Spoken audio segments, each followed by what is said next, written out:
you find a Murli Karthik, you find a Pragyan Oja, you find most of the Indian spinners, left arm spinners. Say this is the crease, this is the stump. You'll see most of them end up here at the time of delivery. So they are here at the edge of the crease. The batsman is there where the cameraman is. They need to put the ball there. So from here, all they're doing is just putting the ball there.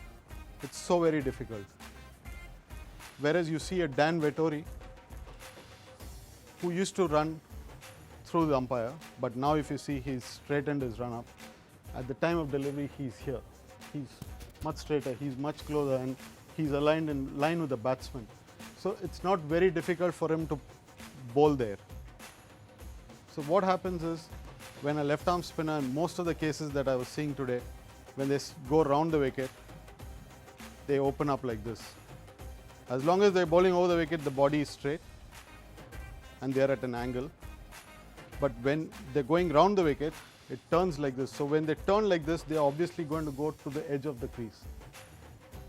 Instead, just come here.